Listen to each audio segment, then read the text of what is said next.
As we start the new year, there's only one question that is burning in everyone's minds watching this. Is this Matthew Jacobson's last episode on Locked On Coyotes? We'll find out after the little intro thing. Go ahead, hit it, Robyn. You're Locked On Coyotes, your daily podcast on the Arizona Coyotes, part of the Locked On Podcast Network, your team every day.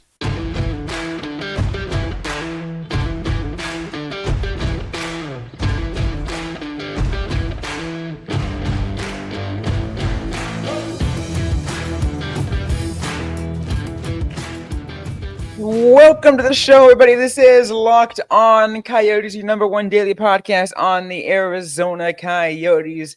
I am your host, Robyn Leonio, alongside Matthew Jacobson. We want to thank everyone for making the show your first listen every day. We're free and available everywhere you get your podcast. We also want to wish every one of you a very happy new year. It is 2024. It is the year of the Coyote, Matthew. Coming out strong. It is also the year that every YouTuber debuted their feature animation that took 96 years to create. Everyone uploaded at the same time. Happy Public Domain Day, sure. I love it. Absolutely love it. The whistle's been stuck in my head all day, though. But hope it was all good. Matt, how'd you celebrate your New Year? Other than do that? I'll keep it very PG. I went to go to sleep because I worked that day, and then I had to be up at 4 a.m. to be back in Glendale this morning, and that was a whole fiesta. And my wife still dragged me to the family function where I didn't get home until almost 1 a.m. So I don't know how I'm alive. See, I worked. I got off early, then I went to the casino. Robyn hung out there for a little bit. What? Robyn and her betting. Look, listen, listen, Linda. Look here, listen. Anyways, we're coming back now into the new year, which, by the way, I think as of tomorrow, Matthew, will be 3 years since I did my very first episode as host of Locked On Coyotes. You know, I can technically say I'm a longer industry vet than Robyn because I've been doing it for 5 years. Never mind her student work. Never mind her Tucson work. Whoa. Okay. Pump the brakes there, cowboy. I am trying so hard to avoid the actual topic we have to get out of the way because, as Robyn made sure to remind me, So on this podcast, I do believe it was the episode that went up on the 13th. It was after the Penguins game, I do believe, but it was definitely around the time of the Buffalo / Pittsburgh game. And the team was playing inconsistently again. They were struggling. It's a 4-game losing streak after the Stanley Cup gauntlet. And I'm like, they kind of got to prove it again, which, to be fair, they did. They had 7 more games. I'm like, if they win 6 out of 7, shirtless fat guy comes back. And do you want to know? I think I'm allowed to say this. What these crazy bastards did? Do you want to know, Robyn? What this Arizona Coyotes hockey club did? I don't know. Why didn't you enlighten me? Including 3 shutouts by 2 different goaltenders, they ripped off 6 out of 7 wins. Meaning, that's right. Shirtless fat guy. For the remainder of this episode, Batman symbol on my chest and everything. We are bringing back the shirtless fat guy. I mean, I think we only have to, especially even though the Ducks game was the one that did it. Especially when you had a game like what happened with the Colorado game coming right out of the break. Like, holy crap. We didn't get a chance to do it because I was kind of like I was going through some stuff with personally at home back when I'm still on vacation. And then personally once I got back here. So I was like, okay, I can't do anything right now. Mm-hmm. Needed a little bit of just a couple days away. But I mean, again, that game was incredible, and I think that was kind of the game. I'm just like, yeah, they're proving it. They're proving it. That game. Let's see. I actually had more free time in that game to wander, and like they're down 4-0. This is I think it's back-to-back home games, about a week apart between the Ottawa game and the Colorado Avalanche game, where the Coyotes came storming back. It starts with Krauser in that second period at 16:31, is 15 from Bukestad and Michelli, and then 3 unanswered in the third. Kesselring, Zucker, and Jonathan Dursey with about 2 minutes to go in the game. Then Jackery McBain, the McBain-Payne trade, gets his 6th. It's a game winner, 4 minutes and 40 seconds in overtime. I was actually in the refs tunnel for that. The play just before that, they didn't want to shoot. So I don't know who the hell was standing there. Someone in a suit and then one of my coworkers. And I'm like, their shooting allergies back. And they literally scored like 2 seconds later. So you guys are welcome, by the way. And also, every Coyotes game, because I feel like it, I typically go down the ASU hallway and the guy's not named Tony. I don't know who I'm talking to, but I keep yelling Tony at this one guy. The Coyotes didn't score until I did that in the second period. So you guys are welcome. They needed me to get that win, and because of that, you guys get all of this today on Locked On Coyotes. Also, fun little side note: Zucker, Dursey, Jack McBain, 3 goals in a row. All their 6th of the season. 666. The Coyotes are the devil. Maybe they are the problem they are the entire issue with the league. Maybe the Canadians weren't wrong on that. I mean, who knows at this point? Because they're doing some crazy like witchcraftery to get some of these games out there. And I'm like, can I at least compliment how the team had no quit?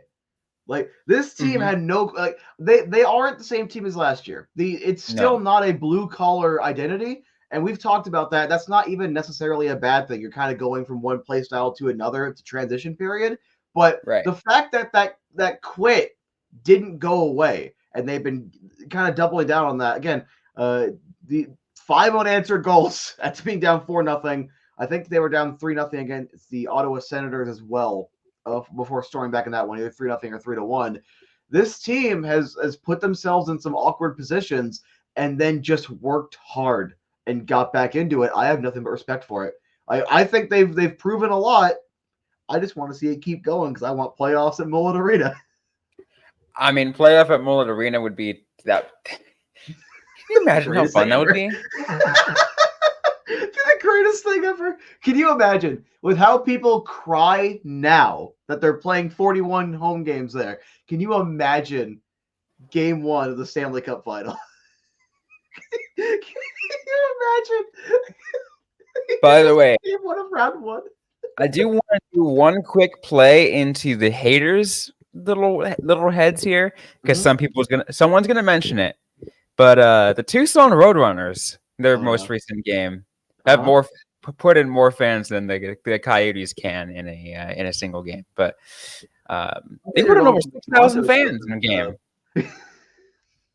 Hey, look, the Roadrunners are great because they're proof. Honestly, I think this is even one thing like kind of flip things around and make it sound really good.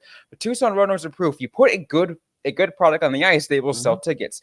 The Coyotes, once they get their new in, it's the whole Field of Dreams kind of mantra. If you build it, they will come. The fans will freaking flood that place if they know the Coyotes are a good team and they've got a good product on the ice.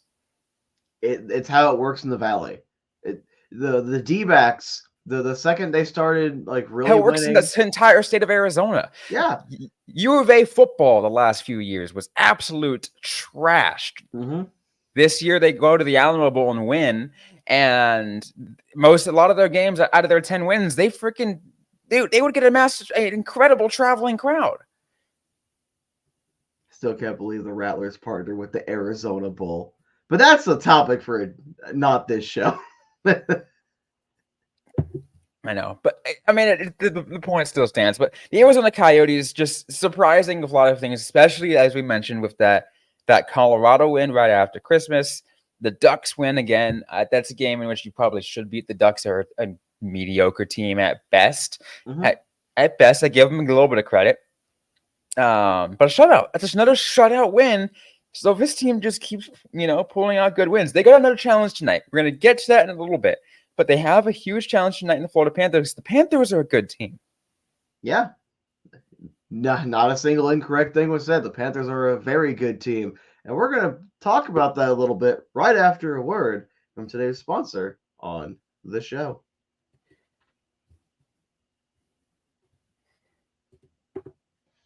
And today's episode is brought to you by Game Time. And a lot of you guys might be frustrated when your ticket buying experience. I know I have. I've looked at tickets. I looked at a good ticket. It's like, oh, this ticket's only like $10. And all of a sudden it's like, $25 in fees. All of a sudden I realized, oh, it's not a good deal as it was. Not to mention I get to the venue and my seat sucks. I hate it. Game Time is the app that fixed everything for my experience, and I'm here to share it with you guys all too. And they got last minute tickets, flash deals, zone deals, easy to find tickets for every kind of event in your area. So not just sports, comedy events, concerts. Then you think about what kind of event, you name it, they got it. Lowest price guarantee. Event cancellation protection, job loss protection, and more. You can see the view of your seat before you buy, so you know exactly what to expect when you arrive. They have all-in pricing, so you can see your total up front, so you know what you're getting a good deal before you even hit the checkout button. Take the guesswork out of buying tickets and download Game Time. Create an account, use the code LOCKEDON for $20 off your first purchase. Terms apply. Again, create an account and redeem code LOCKEDON, LOCKEDON, for $20 off. Download Game Time today. Last minute tickets, lowest price, guaranteed.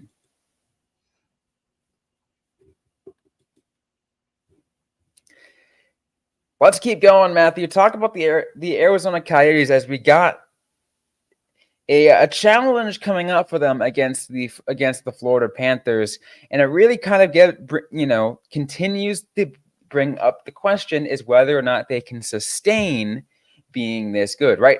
Like, I feel like there's a lot of people who outside of the Coyotes fan base are starting to buy into the wagon and actually saying this team actually might make a playoff spot. I would love to see it. Also, side note, I don't think I've ever seen Sasha Barkov's name written. I hate it. It's like Alec Thomas with Adam Sandler's name like just attached. Sorry, that just distracted me. I had to say something because I'm like, what is going on here? But no, these teams actually, Robyn, do you want to know how similar these teams are? Like in terms of record, in terms of their last 10, in terms of team stats?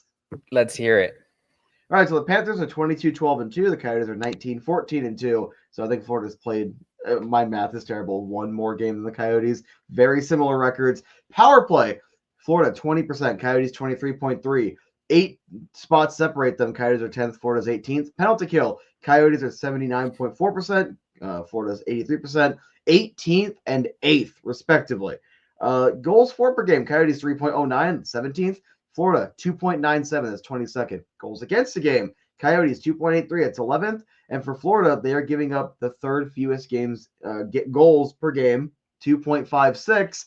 They're both 6-4-0 in their last 10. Florida's on a 4-game winning streak. The Coyotes are on a 2-game winning streak. And even just goaltending. So Bobrovsky versus Ingram, 17-9-1 for Bobrovsky, 13-7-0 for Ingram. Goals against per game, 2.50 and 2.49 for Bobrovsky and Ingram, and then 9.11 and 9.19 save percentages for Sergei and Connor. So the numbers on so many different aspects, Robyn, are very similar, including points in the last 5 games. Certain players like Barkov has 8, Durzi has 7, goals, Reinhardt has 5, Keller has 3, assists, Barkov has 8, Durzi has 6. Plus minus, both Krauser and Barkov are +3 in the last 5. So many individual similarities that I actually don't think this matchup on paper is as tough as it probably is, because Florida is a very good team that went to the Cup Finals. Very good team. The fact that the Coyotes' numbers are even comparable is pretty impressive. It should be a solid matchup. I think Florida probably wins it, but this should be a really solid matchup and a good test for the Coyotes at home. Hey, don't you always love a battle between cats and dogs? Yeah. I hate it. No, done. Nope, no more. I had to. I You really didn't. You absolutely 100% did not. It would have been funnier if you would have referenced the coyote howling on the hood of that car in Tucson. That's a sign of brand synergy because both records are very similar. Both Roadrunners and Coyotes have the same amount of points heading into the new year. They're both in playoff spots. There's a lot of similarities going on. A lot of brand synergy, Robyn. Oh yeah, no, that too. Yeah, I mean that's huge, especially since how well the Roadrunners are doing and putting a good product. Like I said, putting a good product on the ice, and same with the Coyotes. It's like, how often can we say that? Like, it doesn't happen very often where both the NHL and the AHL teams are doing pretty well for themselves. Obviously, the Coyotes are like still like around that mid tier, but they're like bubble mid tier, like pretty good. The Roadrunners are just good. Yeah, and like we have to do an episode about that at some point. Hopefully, we'll get to Oh, it this week. absolutely. And I'm thinking about bringing in some of our Roadrunners experts who frequent the show all the time. But it's like it's shocking. I've been following them since 2018, 2019. Before we head into the break, been following them since 2018, 2019, and they always do this thing where minus I think it was 2020 where they had a genuinely bad season. It's either that or 2021. The years are getting mixed up. They start off hot and then it's mediocrity the rest of the way. This team started off hot. It got mediocre for like half a month, and then it's just been solid fundamental hockey for almost the entire rest of it. Like they got just shy of 20 wins this season. They're playing really well. That's been the case since you started watching the team, following the team. I started in 2016, 2017. I'm gonna think like whatever the second, either the second year, the second year. So second year was 17, 18. 17, 18. Yeah, they relocated in 2016. Yeah, so 17, 18 was my first year covering the team. And it was for at first AZ Desert Swarm and then it promoted to Fire for Howling at the time. And that team was so good that not only did they win the Pacific Division, but they also had the best regular season record in the Western Conference. This team has been good, Robyn. This team has been very good. I think, that's the point I was getting at, is that this team now actually kind of reminds me of that team. It's just like they look just so dominant out there. I mean, yeah, there is still a couple better teams out there better than them. I think, was it the Wranglers are above them in the Pacific Division standings? The Wranglers are above them in the Pacific and in the Western Conference, but I think they're fourth overall in the league. Last I checked, so pretty darn good. So if you're a Roadrunners fan, if you're a Coyotes fan, if you're a hockey fan in Arizona, all I gotta say is maybe my Calder Countdown articles need to make a resumption back into here but that's a whole different thing. Before the break, Robyn, do we want to have an opinion on Dylan Guenther? 28 games, 10 goals, 18 assists, 28 points. He's a point per game player. I think that is evidence enough that he is above an AHL player. Does he get that opportunity in the NHL this year, or is he held off until next year? Good question.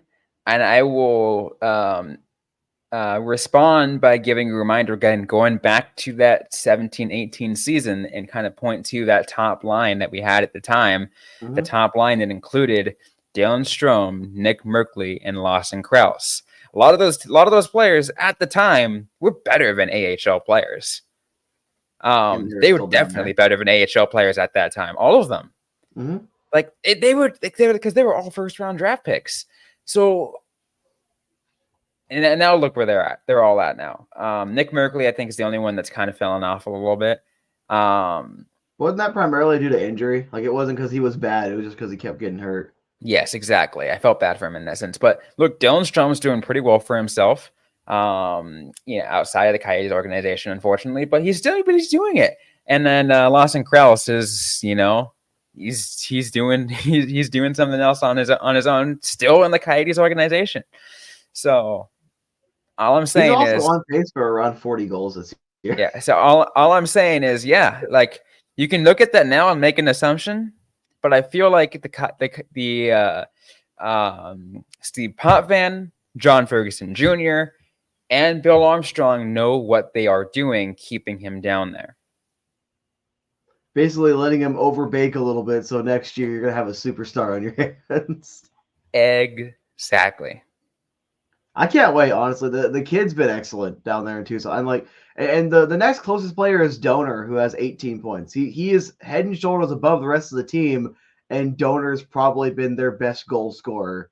And it's really debatable with how excellent Gunther's also been. They're probably gonna have at least a few 20-goal scorers, if not a 30-goal scorer on their hands this year. Oh, absolutely. It wouldn't surprise me. Again, because this team this looks really good.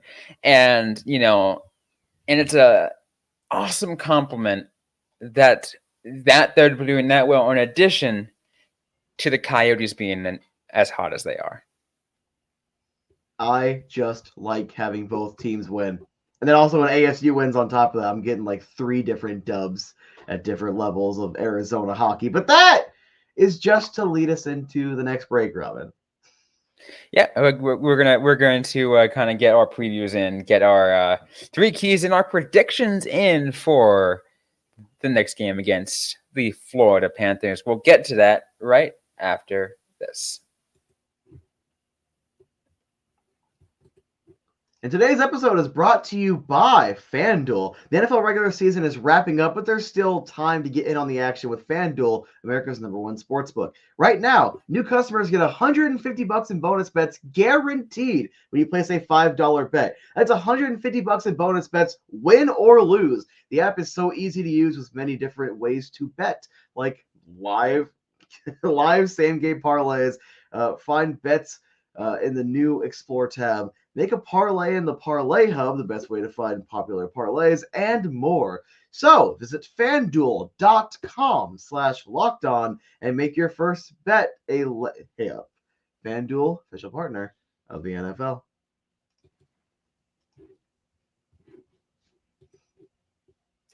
Let's finish things off by doing our prediction for this game. Let's start with 3 keys. What are the 3 keys, Matthew, for the Arizona Coyotes versus the Florida Panthers? Don't put basketball terminology in a football ad. Anyway, number 1 has to be legitimately scoring.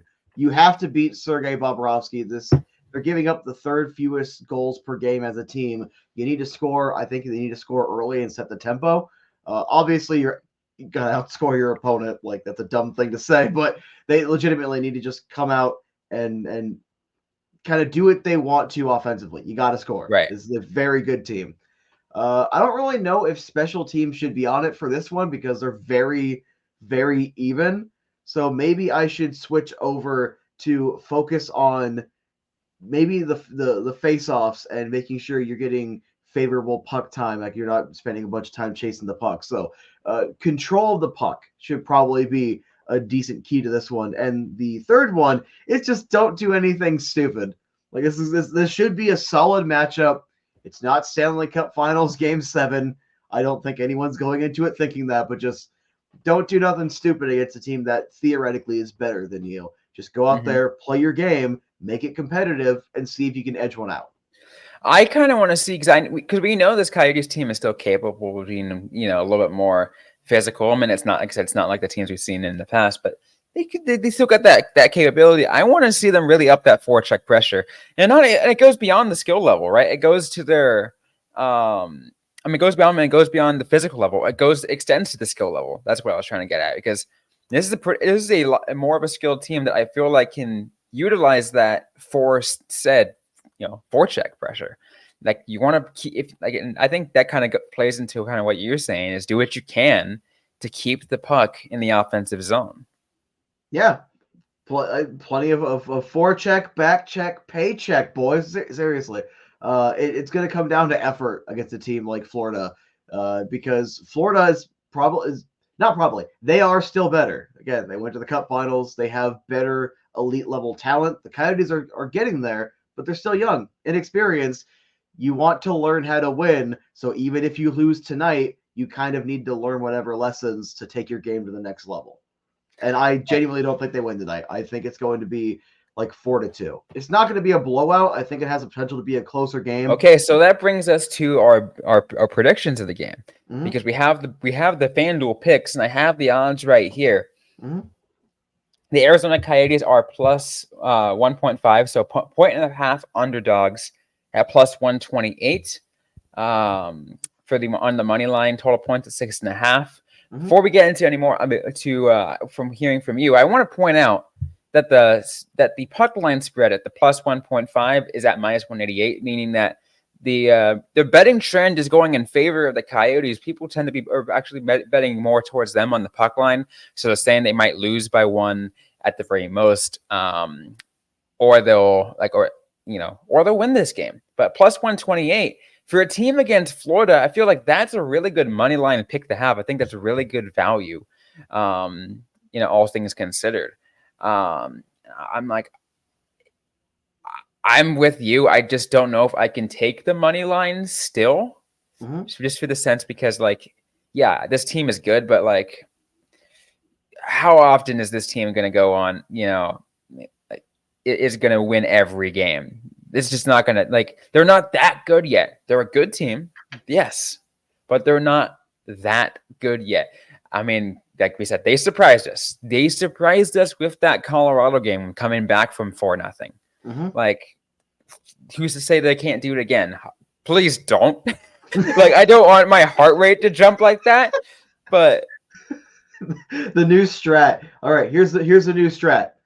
The first period, don't play with a goaltender, and when you surrender 3 goals, then you put the goalie in. You get to work. That's how this team's gonna get all their wins. You got to start off down 3-0.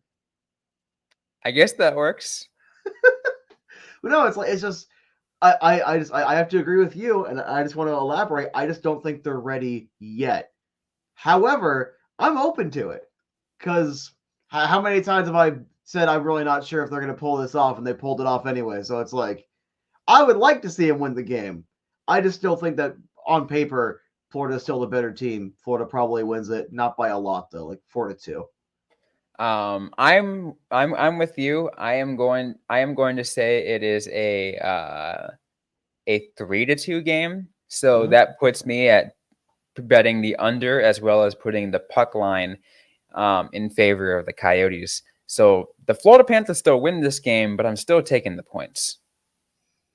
Let's do our patented throwing stuff at the wall to see what happens. I think since I was actually playing D&D with the boys and then watching the Anaheim game in the background, pretty sure Cooley scored in that game, didn't he?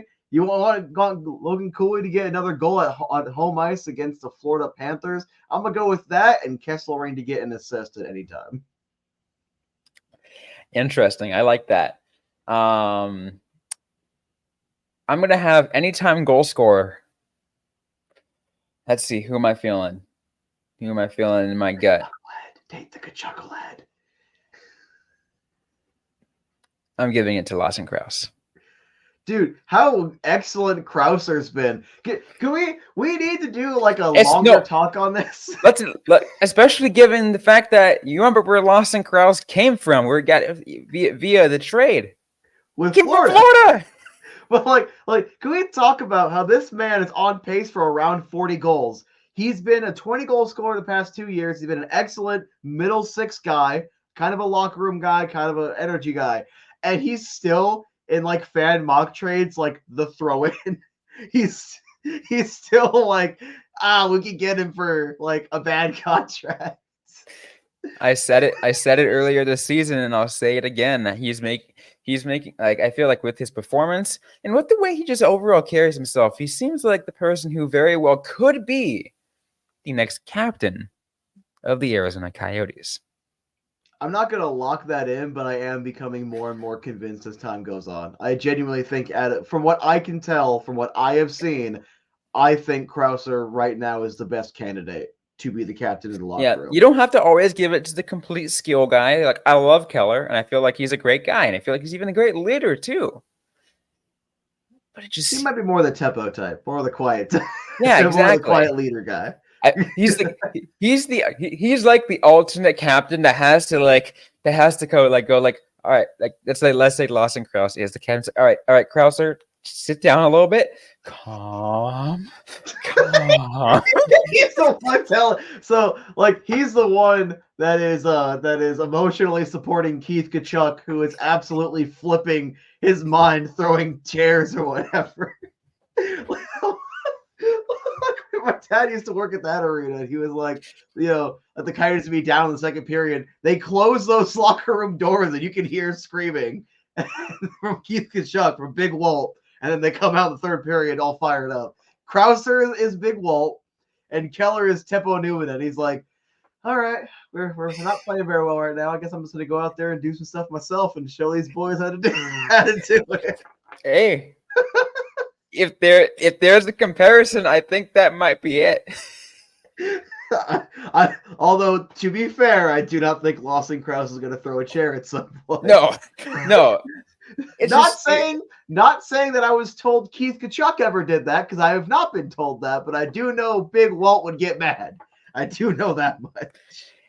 And again, it's more of a low key, just just for fun comparison. It's not like we're not in the locker room. So no, we're not. It'd be funny though if I was just standing there as a fly on the wall and so that's how you guys talk to one another. I love it. Any final thoughts before we close things off? No. I would just very much like to get my shirt back on and make a couple of videos before bed. I was gonna, really quick. I was gonna make a joke. I'm not gonna do it. But I will say what the joke was going to be. What's the joke? Robyn? I was gonna say. Truffle Shuffle? Following us on social media, Matthew Jacobs is at the shirtless fat guy. That's the shirtless fat guy. Truffle Shuffle, let's get her done, boys. No, but for real, thanks everyone for tuning in today's episode of the Locked On Coyotes podcast. If you like what you heard, don't forget to leave a review, like, comment, subscribe if you've yet to already. We're available everywhere you get your podcasts: YouTube, SiriusXM, ad-free on Amazon, anywhere else. You can follow us, find us there. Social media, facebook.com/LockedOnCoyotes. On X at @LO_Coyotes. I'm personally at Robyn_Leonio. Matthew Jacobson really is at the AZ Sports Guy. Interact with us, ask the question you might have. We might answer right back or in a future episode of the Locked On Coyotes podcast. Thanks again, everyone, for listening to today's episode. Hope you guys staying safe out there. Hope you guys staying healthy. And don't forget to howl on.